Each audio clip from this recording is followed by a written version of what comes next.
mysterious glowing ring on the ground. Unexplained impressions found in the earth.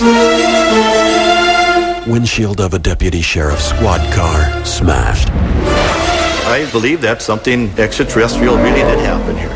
Nobody's ever been able to prove that it was something different. Is the evidence of UFO landings, flyovers, and collisions out there? And it's probably the biggest story of mankind if we come out and show the people the evidence. And in a History Channel exclusive, new evidence to a major UFO encounter forces one investigator to reopen a case. It's damage that was caused by a force pushing that windshield in and then back out again. Really? From photographs to soil samples and lab results, UFO files, alien encounters.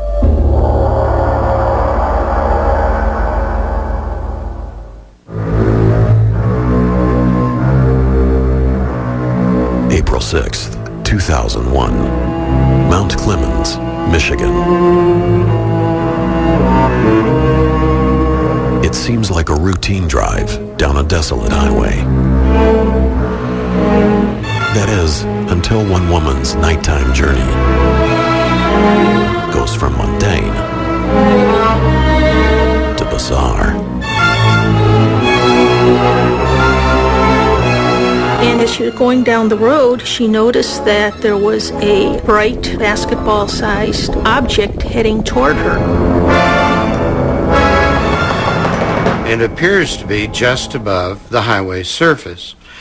And as they're coming at each other, the closing rate's pretty great. And she can see what looks like a pinwheel configuration, little sort of plumes coming out around it, as though it's rotating rapidly. Although rotating orbs are commonplace in UFO lore, one element of this story puts it into another league entirely. Suddenly, there's an impact on the passenger side of the top of the car, which she could feel and hear quite distinctly. And the thing continues to fly away. And immediately she pulls over and, obviously scared to death, gets out of the car, and she finds a trail of a sort of yellowish residue on the red paint. This residue is what ufologists classify as trace evidence.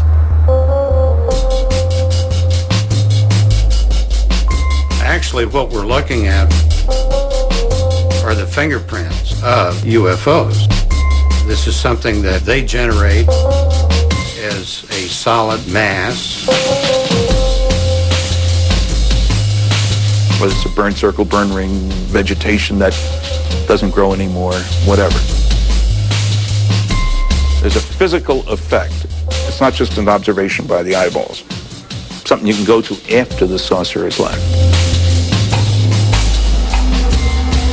In the Michigan case, the trace evidence, the tan residue located on the car, is subjected to a thorough forensic analysis by an analytical chemist who specializes in identifying materials. I found that the tan material is composed of a metal oxide, and I couldn't really specifically identify it. Then there was also a celluloidal material. That's a material related to plants, probably natural origin. This natural material that Phyllis Buninger discovers may be a clue to the object's origin. It was almost plant-like in nature, and yet it had other indications that it was mechanical. And the most interesting thing to me was that she determined, because of residue on this material, that this thing probably, very probably, had been submerged in a farm pond or something like that a short time before it impacted the automobile.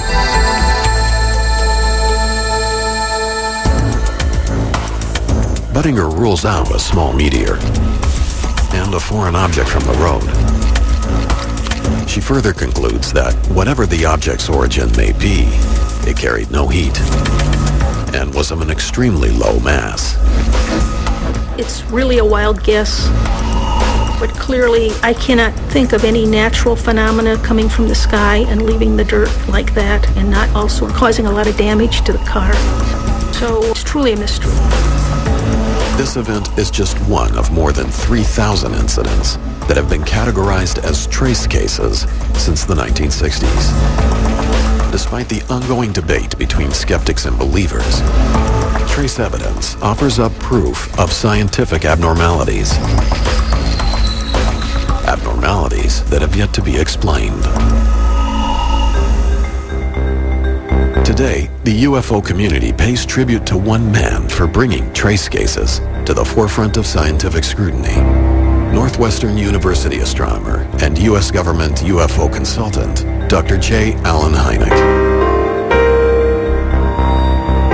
So he turned on a lot of people to do something besides just report UFOs. He said, specialize, specialize, specialize. Come up with something that you can do that somebody else can't. And he's the one that actually stimulated the study of trace cases.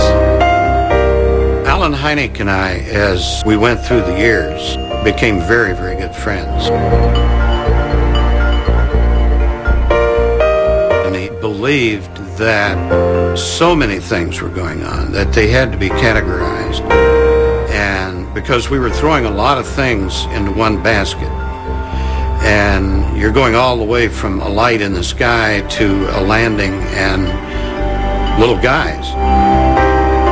Out of these UFO cases, Dr. Hynek and Phillips agree that the most startling evidence came from the trace cases.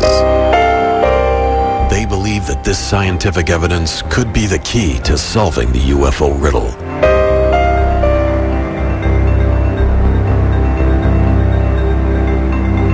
When we could get to a site early on enough to be able to do compression tests on those indentations and determine a fairly accurate weight distribution.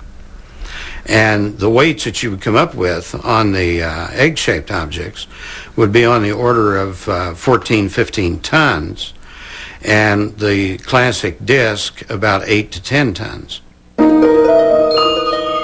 These early observations led Dr. Hynek and Phillips to the belief that they were onto something big. Then, in 1964, an event in Socorro, New Mexico, changed their entire approach to the UFO topic. There was a police officer, Lonnie Zamora. He was driving his police car. He heard a noise and he thought somebody had blown up a dynamite shack or something. Being a cop, he has that curiosity factor. Something happened out of the ordinary. What was that flash? Comes up over a little rise. There, about 75 yards from him, is an object sitting on the ground. He sees this sort of egg-shaped craft sitting on the ground with what seemed to be two child-sized beings next to it in one-piece outfits. And it took off with a roar, which scared the bejeebers out of him, as you can imagine. A subsequent investigation of UFOs by the United States Air Force found physical trace evidence that supported Officer Zamora's testimony. This included a quadrangle formation of landing legs, 4 impressions in the ground from the craft's ladder, and finally, 4 footprints from the small beings that were observed by Zamora. The case is still carried as an unknown in the Air Force files. And believe me, they tried everything to put something conventional in there. Couldn't do it. As time passed, Phillips says he came across thousands of cases that supported the reality of the UFO phenomenon. But ultimately, it would be an obscure event in rural Kansas and a single Polaroid photograph that would change everything. she took the only photograph I've ever seen of a luminous sight taken within 10 minutes of the ascent of an object.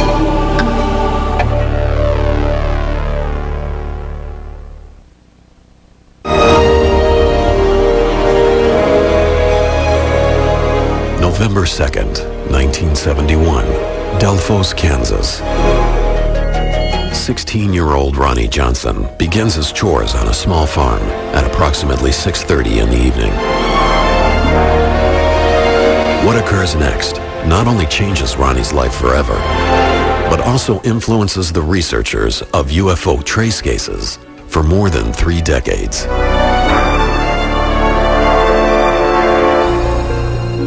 As he's working, suddenly he hears a noise, which sounds, he said, like a large, out-of-balance washing machine.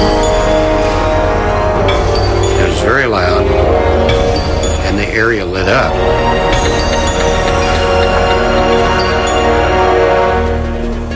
And there, hovering about 5 feet above the ground, was an object some 8 feet in diameter, the top of which was about 10 feet above the ground. It was brilliantly glowing in multi-colors. No particular color at any particular time. Ronnie stands in fear as he watches the object.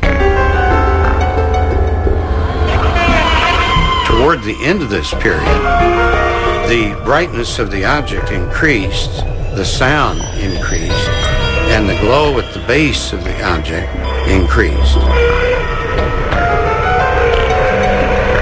And the glow at the base of this thing appeared to be like a shimmering steam that was falling from the base toward the ground. And as he watched, it flared up in brightness and it blinded him as it took on. He could hear the sound receding to the south slowly. Finally started regaining his vision, ran to the house, told his parents. They ran outside, also saw the object.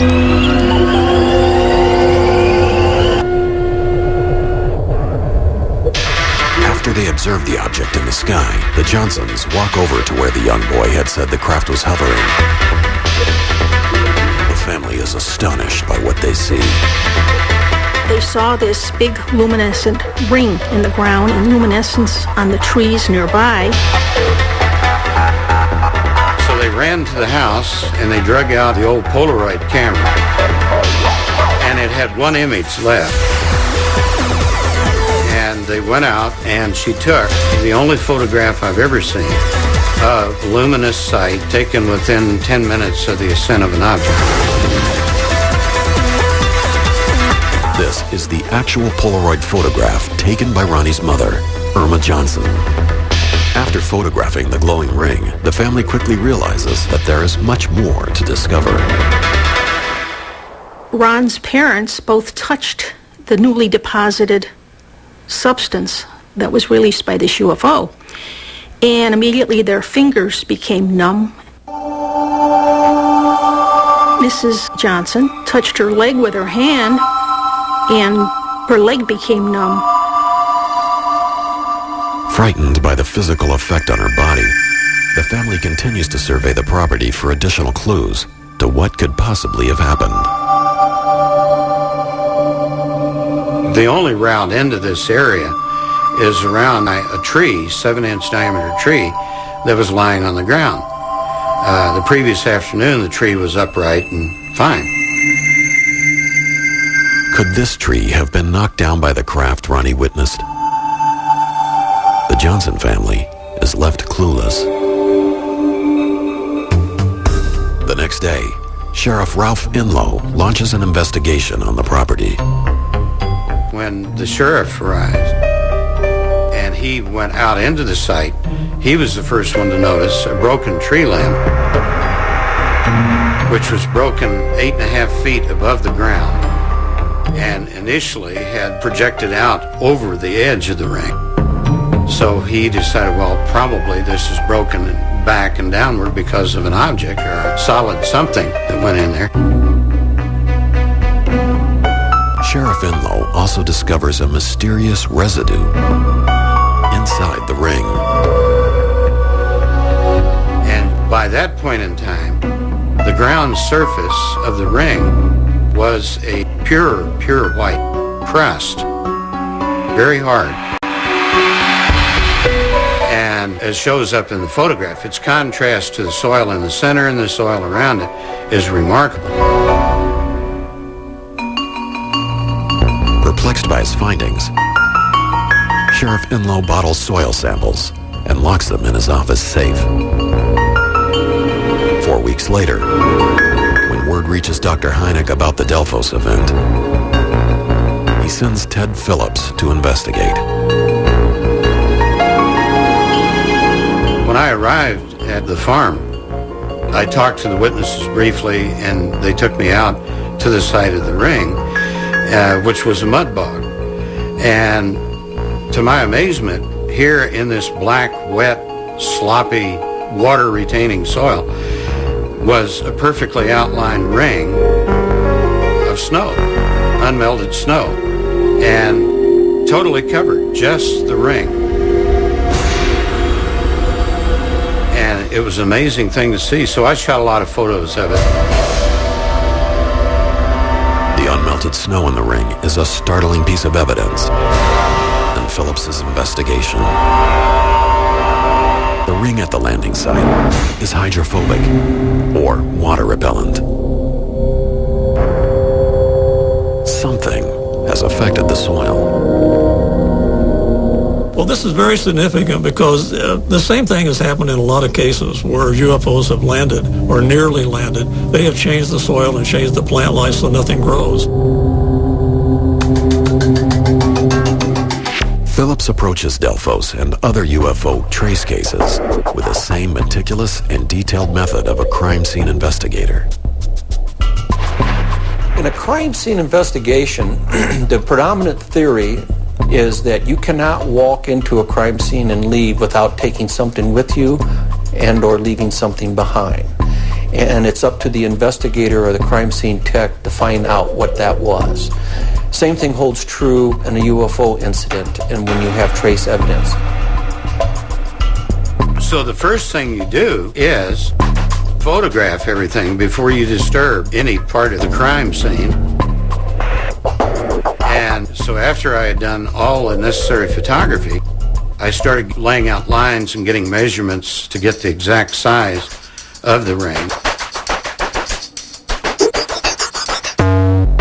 After I had gone thoroughly over the ring, I started looking over the other area with the family kind of taking me, okay, this happened here, this happened there. Although no sign of a hoax is apparent at the scene, in Delphos, Phillips scrutinizes the Polaroid photograph taken by Mrs. Johnson. I tried many times to reproduce the Polaroid image shot that night.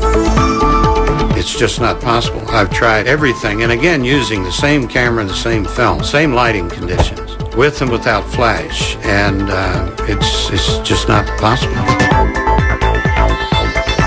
Intrigued by his findings at the site, Phillips returns to Dr. Hynek with nearly 40 pounds of soil samples and more than 100 photographs. So what was it on the ground? I shook it up, and the water turned red. And I thought, oh my God, there's something here, you know, and it shook me up for a day or so when I realized that, yes, there is something there.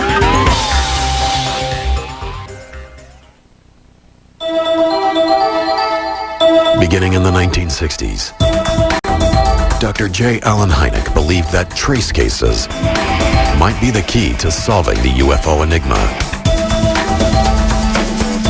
In 1971, in the small town of Delphos, Kansas, a UFO encounter set the bar for trace case examination. Hoping to obtain a valid and unbiased scientific opinion on the case, Dr. Hynek enlisted the help of a few brave scientists who concluded that the soil of the Delphos ring was considerably different from the normal ground soil.